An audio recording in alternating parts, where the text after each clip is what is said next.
All right. I think we can get things started. All right. Thank you, everybody, for taking the time to join us this evening. We hope everybody's staying safe and healthy.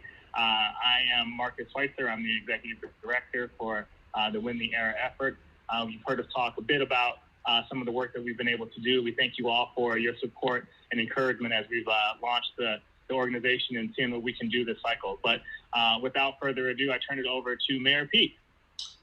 All right. Well, Marcus, thanks for bringing us to order, and thanks for all your work as Executive Director of Win the Era. And thanks to everybody for joining us tonight. Excited to have another opportunity to respond to questions and to be in touch. And I love seeing the comments fill up with people from literally every corner of this country.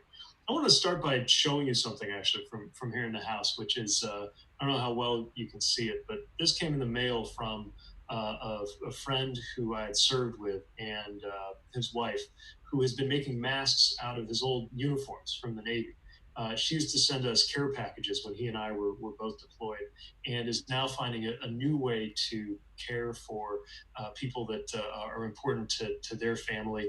And it's just one example of something I think that we can all look to and think about at a moment like this, as so many people in their own original ways are finding out how to support and contribute to this broader effort, from an individual act like that to help somebody be a little more prepared and able to get out and about, to the acts of generosity and the acts of courage that we're seeing on the front lines of this as medical providers take, and those who support them, take risks in order to treat patients, to the generosity that's going into making sure that people are taken care of when they're facing hunger around the country. It's an example of how this terrible situation can bring out the best in so many of us. That's not to have any illusions about what we're up against. I think we're seeing, even more than we did in the early days of this crisis, what we're up against. And we're seeing how this crisis has really brought out a lot of weaknesses in our system, in our political and economic arrangements. And so the biggest thing on my mind as our country moves into this conversation, state by state, about who can open, whether to open, how to open, when to open, is to remember that it is neither possible nor desirable to go back to things exactly as they were. We can't just reproduce the conditions that help make our country as vulnerable to the situation we're in right now. Everything from racial inequities in health to a growing disregard for the warnings of scientists has made it harder for our country to face this challenge. But it also means that there's an opportunity here for us to come back in a different way. I've also been really encouraged by the bipartisan work that's going on. And if you're interested in getting out of this conversation about either continued economic pain or terrible risks and loss of life, as if those are our only choices, I definitely encourage you to familiarize yourself with some of the phenomenal work that's going on, explaining exactly how we can find a safer way to reopen. One of them was published by the Safra Center for Ethics at Harvard, but it was a group of people from all kinds of different disciplines and from around the country. And what they created, it's called a roadmap to pandemic resilience. Worth a look if you want to Google it, because what they've done is actually taken up the analysis of what it will take for us to be able to safely reopen. The bottom line is there's going to have to be a lot of testing and a lot of contact tracing. You might also see a lot of good work that's come out this week on a bipartisan basis by an FDA director from the Republican administration, and Andy Slavitt, who was the head of the Centers for Medicare and Medicaid under the Obama administration. Again, a focus on testing and also looking at the kind of contact tracing that's going to happen. That means when somebody tests positive, reaching out and helping them find anybody they might have been exposed to. This is a huge part of what it's going to take to reopen safely. And one of the reasons I'm following this closely is the estimates suggest that we'll need at least 100,000 people to be part of that effort.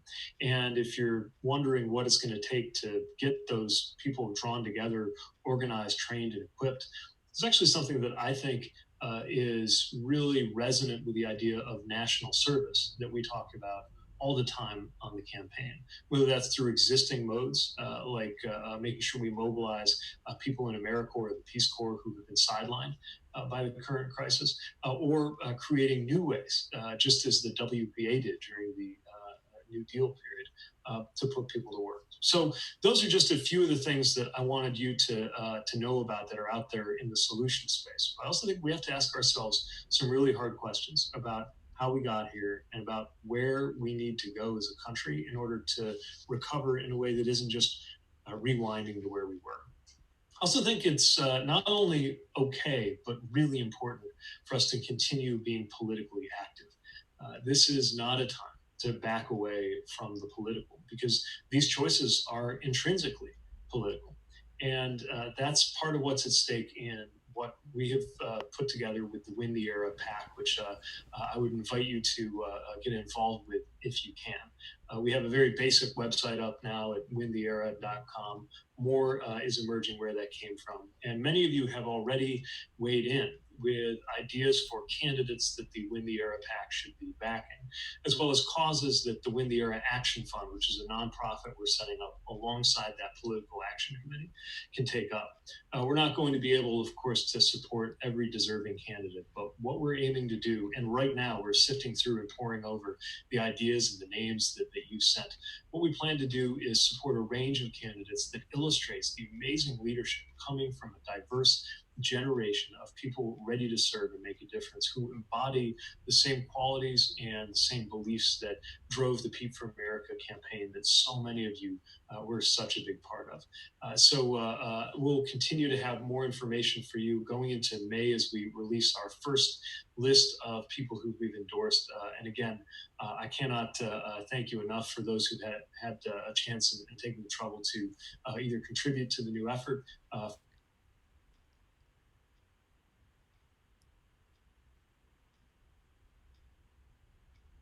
I want to kick it back over to Marcus for the best part of these calls, which is always taking up the questions that were submitted throughout the day through the RFP form that you filled in order to be part of this call.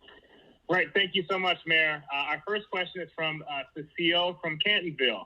Her question is, since you had to be 18 to donate, what can young people do to contribute to Win the Era? Great.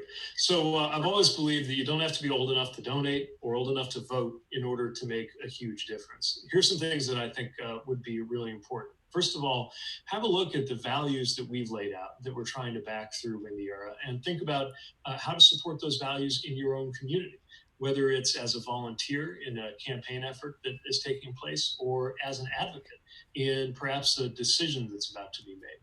But one thing we're seeing right and left in this pandemic is just how important local government and local decisions are. And that's also one of the levels where young people can have the most impact. Yes, young people have an important voice in national politics, but also don't overlook your own backyard. And this is partly my bias as a mayor, but I have seen decisions happen differently because young people spoke out and got the attention of decision makers about decisions that were going to affect us. That ties in so well with what we're trying to do at Win the Era. And while it may not be as simple now as knocking on doors for a campaign or physically showing up at a council meeting, there are digital ways to be involved. And that's the other thing that we would ask you to do, to spread the word about what we're doing, to make sure through social media or through your networks of friends that others are aware of the causes and eventually the candidates that we're going to support, spreading the word about why they deserve our help and helping to make sure that we build just a great momentum for the values that we care about and the candidates we believe in. Great. Thanks so much. Our next question comes from Wes from Omaha. It's, what rules of the road do you find to be of highest importance during this pandemic?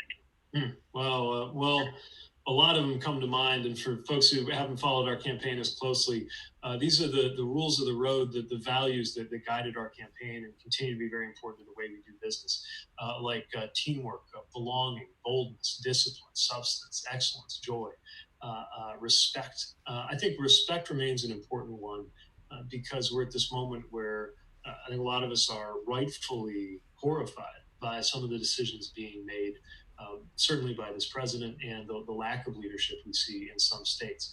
And at the same time, there's an opportunity, I think, to have a respectful conversation with people who maybe politically haven't always agreed with us, but who can see why in this era we need better political leadership. I think discipline is going to be an important one because we don't have the external disciplines that have been created by having a routine or sometimes a physical workplace for those who are not working in their regular places that they go to. And so we have to create our own kinds of discipline. And then maybe the one we really got to pay attention to at a moment like this is joy. We've got to make sure that we support one another, lift one another up, and find the joy that so much is in need of being spread at a moment when there's also such pain, such suffering, such harm, and such fear. And part of how we can deal with harm and fear is by putting forward good ideas on fixing the underlying problem. Part of it is also making sure we bring a little bit of light into the world. And one of my favorite things about this campaign was how in my travels I got to know different voters and volunteers and supporters who just exuded that kind of joy that we're going to need to get each other through this. Great. Our next question is from Stephen, and he asks, what can we do to advocate for vote by mail? Okay, great question. So here's the thing about the American system. We have national, federal guardrails, limits on some of what can happen in terms of our elections, like the Voting Rights Act. But most of these decisions are being made at the state level and even the local level, since county officials are often responsible for the actual running of elections. And so this is another example of where the advocacy, the activism has to be close to home. Is your Secretary of State doing the right thing? Has your governor spoken out on these issues? And your state legislators, who maybe unlike a U.S. senator or a governor, can be expected to return your phone call. Are your state legislators pushing for doing the right thing? Let me also add that while it's very important that we have vote by mail available to every American in this election, we also need to make sure that there continue to be other means of voting too, especially finding safe ways for in-person voting, because not everybody has access to vote by mail, and people who don't have a fixed address, often low-income, vulnerable people, some of those with the most on the line in these elections, are also at risk. The other thing that's extremely important is ensuring that we push back on the kinds of voter suppression like purges that are hard to deal with if you've been purged and you go in person to vote. Think about how much harder it is to deal with if you are trying to vote by mail and negotiate that process in that way. And that's why organizations like Stacey Abrams' group, Fair Fight, Let America Vote, and others deserve our support and our attention in ensuring that these kinds of interference that sometimes happen on the roster don't become even more powerful in an era of vote by mail. So I guess my message is more vote by mail is good, it's important, we should do it, and we should push for it, especially with state elected officials. But in and of itself, it's not all there is to the solution. That's why we've got to push back on voter suppression, especially racially motivated voter suppression, and ensure that there continue to be safe methods for voting in addition to mail. Great, thank you. So our next question is from Jacqueline. And her question is, what advice would you give to someone looking to run for office for the first time? Oh, I'm glad to hear you're thinking of that, Jacqueline. And, the first advice I'd give is you don't have to get permission to run. If you know what it is you would bring to an office that's different than anybody else can bring, then it's simply a matter of bringing that message out. Another thing I would encourage you to do, though, is strike that right balance between your own view and your own message and listening to what others have to say. I often found that there was something that was being done a certain way and I didn't understand it. And the more questions I asked, the more I would sometimes learn that there really was a reason. Other times I'd learn that there wasn't a reason or there wasn't a good one. And then I knew that I needed to do everything I could to change it. And look, when you're new, when you're running for the first time, you'll get a lot of funny looks. You'll get a lot of people who tell you haven't waited your turn. That's part of the process. Don't let that slow you down because everybody in office they had a first time somewhere. And last thing I'll say is I hope that it goes well for you. But if it doesn't, don't let that be the last word. I didn't win my first election. A lot of our most effective and successful leaders in this country, probably a majority of them, didn't. And so count the experience you're getting as a candidate as something that will serve you well in public leadership, whether you win the first time or not. All right, and our next question is one that I've seen a couple of times in the chat as well. But this is from Angie from Deer Forest, and her question is, what's the single most important thing we can do today to support Joe Biden's campaign? I'll give you two. First of all, just make sure you're plugged in. You can go to Joe Biden's website. You can text. I think it's to 30330 if you text Joe, just to make sure that the campaign can get a hold of you when there are important things happening in your area, in your state, in your jurisdiction. Of course, like every campaign, they need financial support too, and it's harder to do that in a moment like this where campaigning has changed. The other thing I'd really urge you to do is to make sure that you're reaching out to people who may not be there, either people who may not be voting at all or who had a different candidate in the primary and have not felt engaged in this campaign. If you had a different candidate in the primary, I get it. Obviously, I get it. I was a different candidate in the primary. But this is a time for us to come together and for us to build unity. Actually, I was thinking about it. In the last 3 or 4 days, I've spoken to, I think, 4 of the different people that I was competing against for president in just a few months ago. And we've been talking about the shared values and the absolute imperative of making sure we get the White House in the right hands. We're not going to agree on everything, no two people do, but this is even more of an existential election than it already was. And it's not just in terms of the bleakness of what will happen to our country if we continue on the path that we're on. Also the fact that Joe Biden is somebody who is marked by compassion and by decency. And this is a moment where we're going to need a lot of that in the White House. Great. All right. Our next question is from Michael from New York. And the question is, how can we help Democrats win up and down the ticket in November? All right. So, one thing I'm a little worried about is because of the impact of the pandemic, we're seeing even less the presidential campaign always sucks up a lot of the oxygen and a lot of the attention. But that's even more true right now. So I love your question about up and down the ticket, because we need good leadership at every level. And we're seeing it right now in the way that governors and mayors and others who maybe have not been in the spotlight before are really rising to lead the response. And it's not only because of the failures of the White House, it's also just the case that a lot of these decisions are best made at the local level and are part of our federalist system, is that we're supposed to have well-functioning government at each level. We know what we need to do about the White House, but there's a lot that we can do at those other levels too. So a big thing is spreading the word. If you're active on social media, make sure people know not just how you feel. Look, every time the president says something deranged, it dominates the attention, right? But most of us already know that bleach is for external use only. So as soon as we've cleared that up, let's get back to lifting up the stories of other candidates who deserve attention. And of course, that's part of what we're trying to do with Win the Era too. Sending a message through a selection of candidates about the kind of people we think we need more of in elected office. And then it's the things that campaigns always need. It's moral support, it's getting the word out, it's donations, it's volunteering. Volunteering is going to be different this time because door knocking won't be what it used to be. But there's still going to be a ton of need for getting on the phone, for text banking and other things that are an important way of getting the word across. Great. The next question is from Melanie from Hamet. Question is, does the Win the Era PAC have a publicly available list of down-ballot candidates it's supporting? Thanks. All right, so we will. Again, what we're doing right now is we really took that input that we got from you, our community of supporters, seriously. We're also making sure we're connecting with advocacy groups that I respect and with different organizations across the party to source some really great candidates.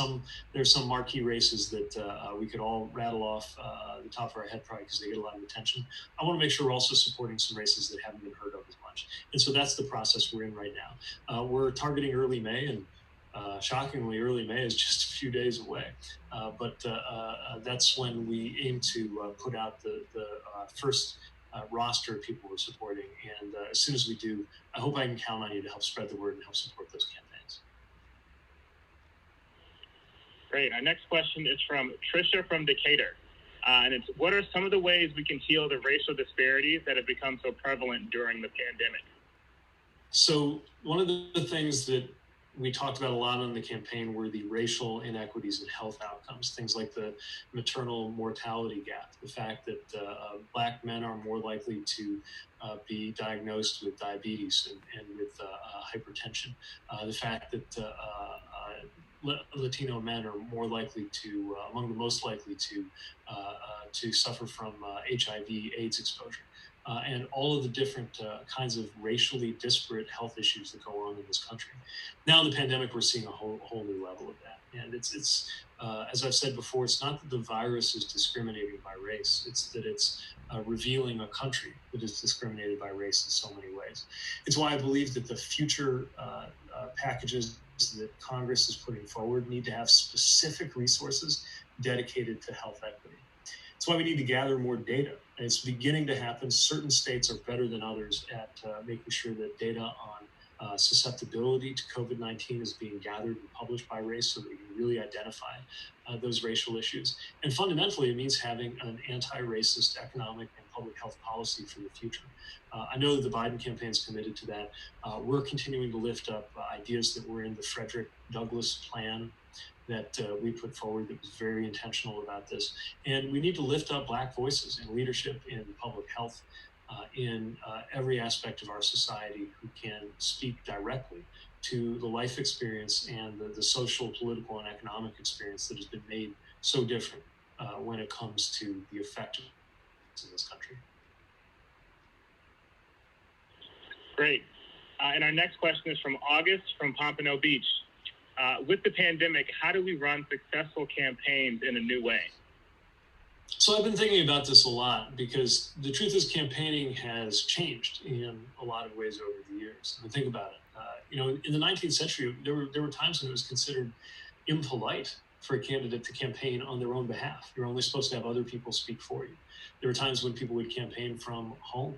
Then you had the era of the whistle-stop tour, people like Truman campaigning by train.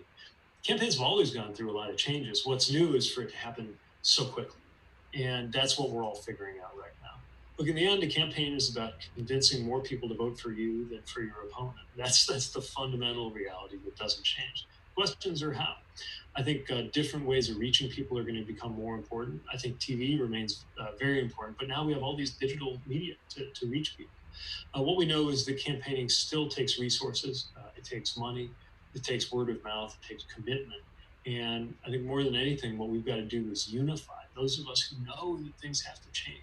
All of us who believe that this country is only going to get better if we have respect and dignity restored to office. And if we're ready to question the economic and political arrangements that we've just been living with, just dealing with for far too long, that we've tolerated for far too long. Again, we can't, it's not only impossible, it's undesirable to go back to the way things were working before with the same weaknesses, the same winners and losers. This is a time to change all of that. And that's what we're going to have to do through the political process. You can't be apolitical or non-political about some of these things. So, this is something we're all going to feel as we go. One of the things I was very proud of in this campaign, in our campaign, was how good our team and our staff were at virtual engagement and digital engagement. And every campaign's got to master those same techniques. We're going to use Win the Era also as a way to try to make sure we're connecting those tactical staff resources to campaigns that could benefit from them. And I know you can help us in that way too, because again, it was our community of supporters that was maybe the most powerful and magical thing about the campaign that we built. All right, and we have time for one more question, and it's from Lauren from Noblesville. Hi, Pete. What kinds of new recipes have you and Chasten been trying while we're all stuck at home? Oh, wow. Well, I just managed to re-season the iron skillet, so I'm excited to put that to work. That's mostly my speed, kind of preparing things, cleaning things. Chasten's one who's actually mastering recipes. He has made perfect buttermilk pancakes. He has continued to master his Brussels sprouts. What else did we do recently? We're getting pretty good with pasta. And kale chips are incredibly difficult, but he's working on perfecting an approach to kale chips too. And for my part, I'm just doing the dishes and letting the master practice his expertise. He had some kind of really original cake, chocolate cake too. I think maybe with mayonnaise. I don't know if anybody here is familiar with this recipe that was going around. Anyway, he made it. I ate it. It's fantastic. That's great. All right. Well, that was our last question for today. We want to thank everybody for joining this evening. Hope everybody's staying safe and healthy. Mayor Pete, we can kick it to you for any last words before we sign off. Just, again, a big thank you to everybody who's a part of this community of supporters for taking time here. I always look forward to these interactions, and we're building out our capacity to have more and more people in these calls, which is great. Look, we've got a long road ahead, but I really believe right now we're living in a moment that will define what America is like for the balance of our lives. And that means that the simple fact of being politically active, socially active, active in your communities at a time like this has outsized importance. So please stay motivated, stay involved, stay safe. Keep lifting each other up, and I'm looking forward to continuing to be in touch with you and in the future to being able to see you in person again too. Great. Well, thank you, Mayor. Thank you, everyone, for joining again. We look forward to talking to everybody again soon. Have a great night.